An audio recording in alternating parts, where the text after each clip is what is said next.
For people with disabilities, travel and sightseeing can pose a real challenge. The city of Erfurt wants to make sure everyone can see its attractions.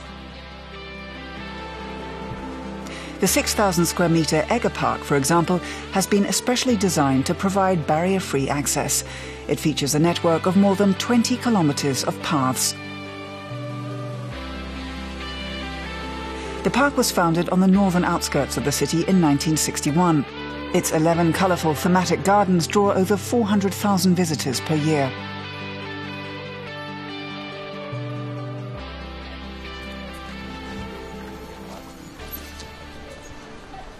The main square in Erfurt's historic centre is known as the Anger. It's been the heart of the city since the 14th century. The buildings lining the medieval marketplace are a mix of architectural styles dating from across the centuries. They're a reminder of the old mercantile town's former wealth and status. Erfurt city planners have been working to make the city barrier-free for over 10 years. They want people with disabilities to have an equal opportunity to take part in the public life of the city.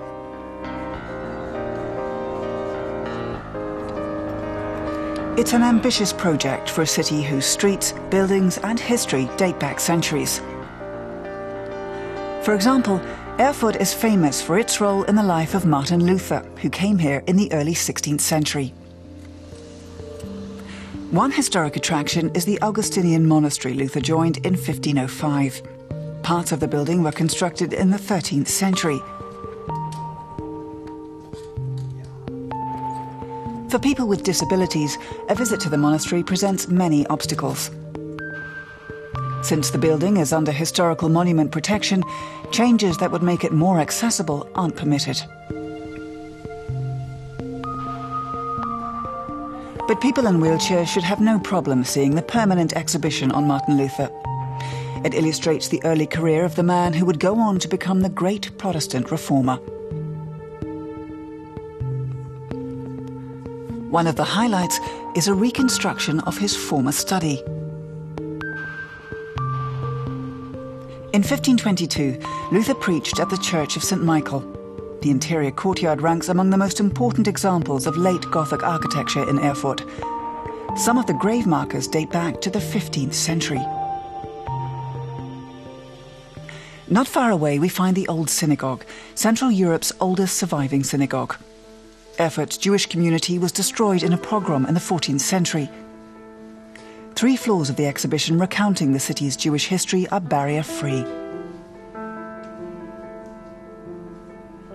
The display includes a rare collection of treasures that once belonged to a medieval Jewish merchant.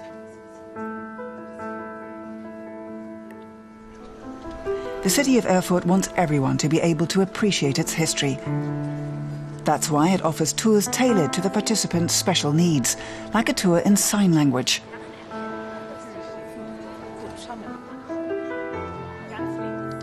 The lovingly restored half-timber houses from the Renaissance era are another of the city's special attractions. The Haus zum Breiten Herd was built in 1584. The city also caters to the needs of visitors with visual impairments. This model of the historic city centre is labelled in Braille. Special tours help the visually impaired share in Erfurt's attractions, among them the Kremer Bridge, built in 1325.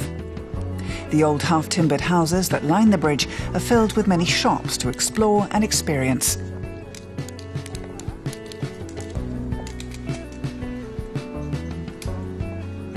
A stop at the chocolate factory is the perfect way to experience all the sensual delights of the Kremer Bridge.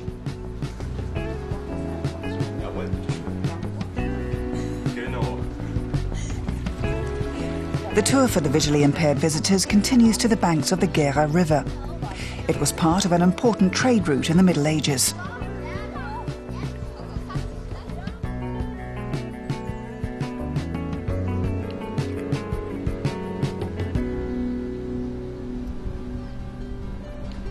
St. Mary's Cathedral is another local landmark. The cathedral has graced the hill in the centre of Erfurt for over 1,200 years. Making a medieval city barrier-free may not be easy, but Erfurt has embraced the challenge. Visitors with disabilities played an important role in improving accessibility by sharing their experiences with city planners. Although much work remains to be done, Erfurt ranks among Germany's pioneers in the area of disabled access.